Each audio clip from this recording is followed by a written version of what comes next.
안녕하십니까. 네. 성성못자리 유튜브 3. 네. 신약성경을 읽어봐요. 라는 편을 가지고서 저희가 유튜브를 제작하고 있는데요. 저번 시간에는 우정과 기쁨의 편지라고 할 수 있는 필리피 서간에 대해서 좀 배워봤습니다.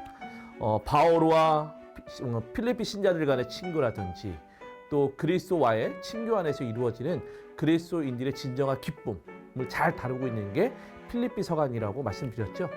그리고 필리피 서간에서 주님 안에서 늘 기뻐하십시오 라는 말은 우리의 기쁨이 단순히 세상적이면서 물질적인 기쁨이 아니라 부활해서 현존에 계시는 그리스도 안에서 누리는 기쁨임을 이 필리피 서간을 읽으면서 더욱더 깊게 체험하셨으리라 생각이 듭니다. 이번 시간에는 우리 구원의 유일한 중개자가 누구이신지 명확하게 드러나는 콜로새 서간을 배워볼 시간을 갖도록 하겠는데요. 이 편지가 바오로가 친서가 아니라는 점은 또 따로 설명드리겠지만, 그러나 콜로새서가 쓰여질 당시 콜로새 공동체는 그리스 문화와 유다교 문화, 또 그리스도교의 어떤 신비주의의 기초를 둔 종교 혼합주의가 공동체를 위협했던 시기가 이 콜로새가 작성됐던 시기였습니다. 이런 어려움 속에서 콜로새 서가는 전 우주의 창조주이고 또 율법의 완성자이며 또 해방자가 바로 그리스도이시라는 것, 또한 온갖 능력 위에 계시는 초월자이신 교회의 머리가 바로 그리스도 한 분밖에 없다는 것을 잘 강조하고 있는 서간이 이 콜로새 서간입니다. 이 콜로새 서간은 아까 제가 앞에서 바오로의 친서가 아니라고 좀 말씀드렸잖아요. 그리고 제가 옥중 서간을 설명드리면서도 에페소서는 바울의 친서가 아니라는 말씀을 좀 드렸습니다. 이러한 것과 마찬가지로 콜로새 서간은 에페소 서간과 많은 유사점들을 좀 보이고 있습니다. 자매 서간이라고 불릴 만큼 내용이나 문체에서 많은 비슷한 점이 있는데요. 에페소서에서도 모든 권세와 권력과 권능과 주권위에 그분이 있고, 또 콜로새서에서도 왕권이든 주권이든 권세든 권력이 그분께 향해 있다는 것을 아주 잘 나타내주는 표현들이 이 두 서간 안에 잘 드러나 있죠. 그래서 이러한 두 서간이 자매 서간이라고 불릴 만큼 굉장히 가까운 서간이라고도 이야기를 합니다. 그러나 에페소서에서는 그리스도와 교회의 관계, 즉 교회가 어떤 그리스도와 교회가 친밀하면서도 종속적인 관계라는 교회론의 어떤 신학적 강조점을 드러내고 있다면, 콜로새서는 그리스도가 구원의 유일한 중개자이면서 그분을 통해서 하나님의 인류 구원 계획이 밝혀졌다는 사실을 전해주는 그리스도론의 신학적 강조점을 더욱더 두고 있습니다. 또한 콜로새서는 에페소서보다는 어떤 논쟁적인 성격이 더욱 뚜렷하고, 또 편지를 받는 교회가 처해 있는 상황과 배경이 더욱더 좀 자세하게 묘사되어 있는 것들이 에페소서와 콜로새서의 차이점이라고 볼 수 있겠습니다. 먼저 콜로새 공동체가 어떻게 세워지게 되었는지 좀 알아보도록 하겠습니다. 콜로새 공동체는 바오로가 직접 설립한 교회가 아니고 바오로가 콜로새에 간 적도 없는 것처럼 보입니다. 1장 4절부터 5절을 보면 그들의 이야기를 바오로가 전에 들었다는 이야기를 하고 있고, 또 2장 1절에서는 자신의 얼굴을 직접 보지 못한 모든 일을 위해서 내가 얼마나 노력하고 있는지를 여러분이 알기를 바란다는 말을 하고 있는데, 이것들에 대한 부분들 안에서 바오로가 콜로새서를 방문한 적이 없구나라는 걸 알 수 있습니다. 그렇다면 누가 콜로새 교회를 세웠을까입니다. 1장 7절을 보면 콜로새 신자들은 에파프라스에게 배운 것을 알 수 있듯이 에파프라스가 바로 콜로새 공동체를 건설한 인물임을 알 수 있습니다. 그런데 콜로새 편지를 읽어보면 에파프라스는 콜로새만 세운 것 같지는 않은 것 같습니다. 4장 12절부터 13절을 보면 에파프라스는 콜로새 신자들과 같은 고향 사람으로서 라오디케아와 또 히에라폴리스에 있는 사람들에게도 수고하고 있다는 사실들을 전해주고 있거든요. 이것을 볼 때 에파플라스는 콜로새에만 그리스도교 공동체를 세운 것이 아니라 라오디케아와 또 히에라폴리스에도 복음을 전하고 교회를 세운 인물임을 알 수 있습니다. 또한 콜로새서에서는 이 편지가 콜로새에만 있는 것이 아니라 라오디케아와 함께 돌려봤으면 좋겠다라는 의견이 제시되고 있기도 하는데요. 지도상에서 보면 알 수 있듯이 콜로세와 라오디케아는 아주 가까이 붙어 있습니다. 그런데 에파프라스라는 인물은 사도행전에서 좀 찾아볼 수 없는 인물입니다. 그러나 사도행전 19장을 보면 바오로가 에페소에서 2해 동안 선교 활동을 하였고 이때 많은 아시아에 있는 사람들이 주님의 말씀을 들었다는 사실을 통해서 본다면 아마 콜로세에 있었던 에파프라스가 이때 바오로가 에페소에서 복음을 선포했을 때 아마 복음을 받아들여서 자신의 고향 콜로세에 그리스도교 공동체를 세운 것은 아닐까 추측해 볼 수 있겠습니다. 그런데 제가 아까 콜로세서는 바오로가 쓴 편지가 아니라고 말씀드렸습니다.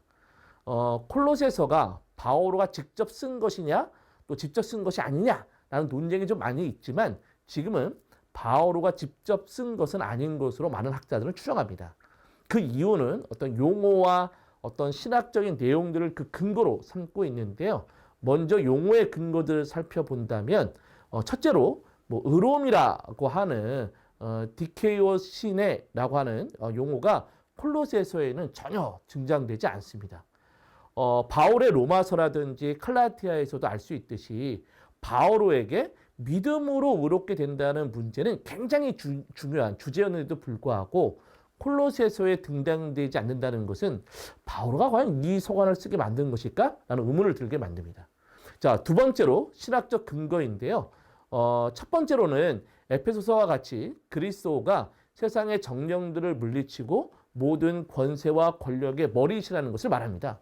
근데 이 머리라는 용어를 그리스도에게 적용한 바울의 서간을 막 뒤져봤는데 이 머리라는 용어를 그리스도에게 적용한 바울의 서간을 찾아볼 수가 없었습니다.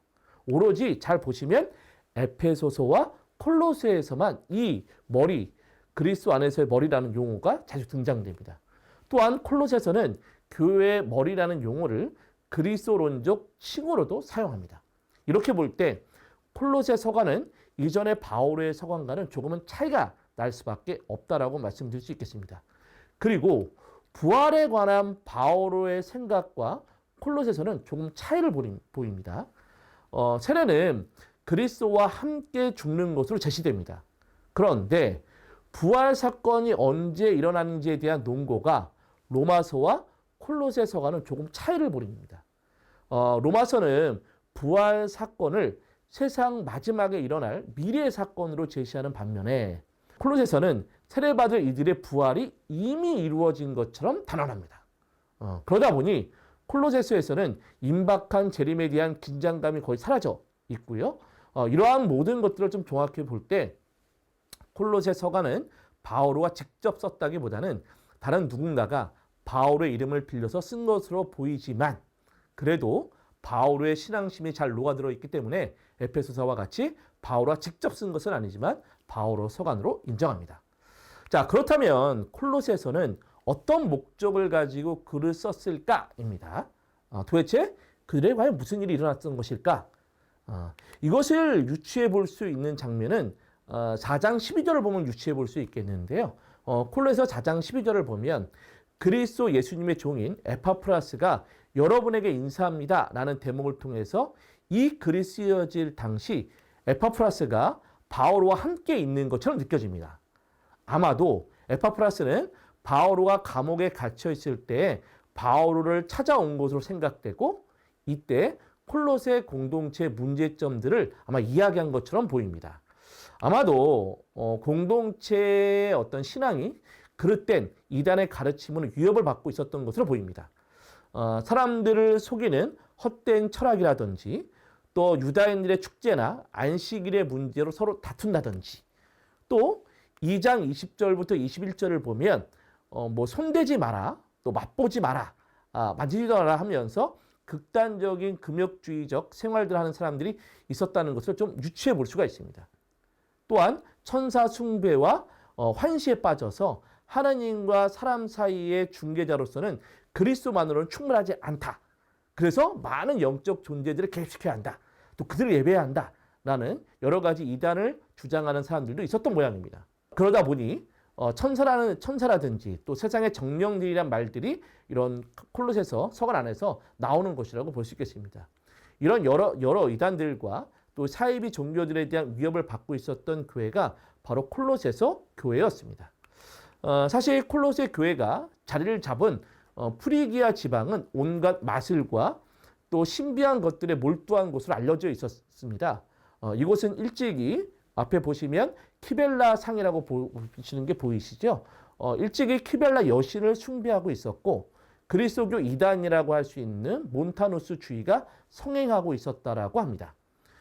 키벨라는 프리기아의 주신으로서요. 키벨라는 그리스계 주민들에게는 모든 어머니 중에 어머니요 또 우리들의 기원을 듣는 구세주라고 이야기도 됐었고요. 또한 모든 어머니 중에 어머니 또 기원이 닿는 분으로 숭배되고 있었습니다. 이 소아시아 지중해 연안에서 상업 활동의 중심지였던 에페소에서는 기원전 10세기부터 이미 키벨레를 숭배하면서 황홀함을 수반하는 도시의 축제가 열려 있었다라고도 이야기합니다.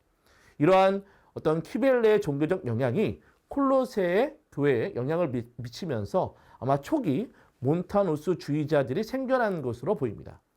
하성수 박사님이 2003년 그 카톨릭 신문에 기고한 글을 보면 몬타누스 주의자들은 극단적인 종말론자들로서 계시에 심취한 이들로서 창시자인 몬타누스를 교회 주님께서 교회에 보내시기로 약속한 진리의 영, 협조자의 도구라고 생각했던 이단들이 이 몬타누스 주의자들입니다. 그러다 보니 무아지경에 빠져서 받은 신탁에 대한 맹신을 하고 있었던 집단들이었고 아마도 콜로새서 2장 18절에서 경고한 자기가 본 환시에 빠진 나머지 현세적인 생각으로 까닭없이 웁질거리는 이들이라는 내용이 있는데 아마 이들이 초기 몬타누스 주의자들의 모습이지 않을까라고 유추해 볼 수 있겠습니다. 이 외에도 몬타누스 주의파는 임박한 종말의 기대가 실현되는 장소를 제한하면서 신자들에게 극단적인 극기를 강요했다고 합니다. 이러한 충실성은 자비의 하느님의 모습을 없애고 또 선택된 이들만의 구원, 또 회개를 통한 구원의 길을 차단시켜 버렸다라고 할 수 있겠습니다. 마치 지금의 여러 사이비 종교들이 외치는 소리와도 비슷한 것 같습니다. 이러한 상황에 대해서 콜로새서는 복음이 어느 누구도 대체될 수 없는 그리스도의 역할을 중심으로 삼고 있다는 점을 강력하게 천명합니다. 즉 모든 것이 그리스도 안에서 충만하게 이루어져 있고 또 그분만이 모든 권세와 권력들의 머리이심을 밝히고 있습니다. 또한 1장 19절부터 20절을 통해서 하나님께서는 그리스도의 십자가 피를 통해서 이 땅의 모든 이들과 화해했음을 선포하는 가운데 그분의 희생적인 죽음이 바로 우리 구원의 핵심적인 메시지임을 고백합니다. 자, 이제 콜로새서 내용들 좀 하나씩 살펴보겠는데요. 콜로새서는 크게 네 부분으로 나눠볼 수 있겠습니다. 첫 인사와 감사 기도로 이루어진 머릿말, 그리고 세상에 대한 그리스도의 통치를 다룬 교의적인 부분, 또 그리스도가 믿는 이들의 행위의 주관자가 되셔야 함을 가르치는 권고 부분, 또 마지막으로 끝인사로 되어 있는 맺은말로 구분을 질 수 있겠습니다. 자, 교의적인 부분을 보면 콜로새 교회의 문제로부터 출발합니다. 앞에서 프리기아에서 일어난 여러 가지 이단들을 보았는데 이러한 이단들 때문에 콜로새 교회는 여러 가지 문제점들을 가지고 있었습니다. 그런데 이 문제의 핵심을 들여다보면 완전함이라는 주제가 그 밑바탕을 이루고 있는 듯합니다. 즉 거짓 교사들은 에파프라스가 전한 복음이 완전함이나 영적 성숙에 도달하는 데 역부족이라는 것입니다. 그래서 완전함에 이르기 위해서는 다른 어떤 존재, 또 어떤 방식이 필요하다고 말했던 사람들이 이 거짓 교사들이었습니다. 이에 대해 바오로는 하나하나씩 반론을 제기합니다. 그 첫째로는 거짓 교사들의 철학은 세속 원리의 기초에서 인간이 만든 것이라는 겁니다. 그러나 우리의 복음은 그리스도의 믿음을 바탕으로 둔 것으로 그리스도의 인성 안에는 하나님의 완전한 신성이 깃들어 있는 만큼 그리스도와 하나됨으로써 완전함에 이르게 된다는 내용을 콜로새서는 전해주고 있습니다. 결국 그리스도인들의 완전함은 세상의 완벽함이 아니라 부활을 통해서 드러난 그리스도와의 일치 안에서 이루어지는 그리스도의 은총 안에서 이루어지는 완전함이라는 사실을 드러냅니다. 또 다른 거짓 교사들은 완전함에 이르기 위해서는 유다 교인들의 할례를 요구하기도 했었습니다. 그러나 그 할례는 형식적일 뿐 진정한 할례는 그리스도 할례인 세례라고 콜로새서는 말합니다. 그리고 그리스도인은 세례를 받음으로써 그리스도와 함께 묻혔고 또 그리스도와 함께 살아났습니다. 이러한 하나님의 능력으로 완전한 용서를 받게 된 이들이 바로 그리스도인이라는 것을 잊지 말라고 콜로새서는 알려주고 있습니다. 또 다른 거짓 교사들은 또 완벽함에 도달하기 위해서 음식 규정이라든지 축제, 안식일을 지키는 등 율법 준수를 요구하고 했었습니다. 이에 콜로새서는 하나님은 율법의 빈문서를 십자가에 못 박아 없애버렸을 뿐만 아니라 율법의 규정은 장차 올 본체인 그리스도의 그림자에 지나지 않는다고 선포합니다. 그러나 거짓 교사들의 선동은 여기에 그치지 않습니다. 거짓 교사들은 성욕과 식욕 등 육체의 욕망을 극도로 절제하는 극단주의적 금욕주의로서 완전함에 도달해야 한다라고 주장하기도 했습니다. 그러나 콜로새서는 이러한 것들은 교우들 사이에서 자만심과 경쟁심만을 유발할 뿐 진정한 영적 성숙에는 도움을 주지 못한다고 말합니다. 참다운 영적 성숙은 인간 정신의 훈련으로 얻을 수 있는 것이 아니라 믿음으로 교회의 머리이신 그리스도와 일치해서 상호 협력과 사랑을 실천하면서 얻을 수 있다는 겁니다.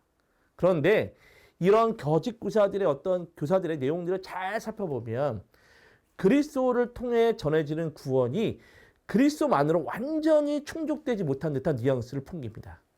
그래서 콜로새서는 1장 15절부터 20절에서는 그리스도의 창가를 통해 우주의 주인이요 또 피조물의 중개자이신 그리스도를 찬양합니다.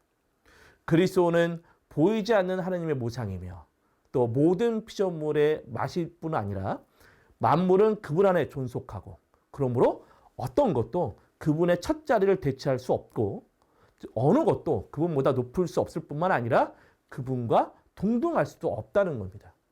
결국 구원의 중개자는 그리스도 한 분밖에 없다는 것을 강조합니다. 바로 이 때문에 그리스도인은 머리이신 그리스도께 단단히 붙어서 그분과 함께 있는 것이 중요합니다. 그래서 성체성사 안에 그리스도께서 현존하신다는 믿음을 갖고 있는 가톨릭 신자들에게는 성체성사가 굉장히 중요하며 우리는 성체를 받아 모시면서 그분과 일치를 이루는 일치의 은총 속에 살아가는 존재들임을 우리가 잘 생각해 볼 수 있어야 하겠습니다. 자, 이제 두 번째 공고문을 보겠습니다. 콜로새서 3장 1절부터 4장 6절은 에페소서에 볼 수 있는 것과 유사한 가정규범을 비롯해서 바오로의 여러 가지 권고를 담고 있습니다. 콜로새서는 하나님의 구원 은총을 선물로 받은 콜로새 교우들에게 그리스도와 함께 세속의 유치한 원리와 욕망을 좀 벗어버리고 새 인간으로 다시 태어나야 한다고 가르칩니다. 그리고 새 인간이 되는 데에는 그리스인이라든지 유다인, 또 할례받은 자와 할례받지 않은 자, 또 노예와 자유인이든 이런 신분에 따위는 구별이 없을 뿐만 아니라 오로지 그 신분에 합당하게 이웃을 실천함으로써 완전함에 나아가야 함을 오히려 알려주고 있습니다.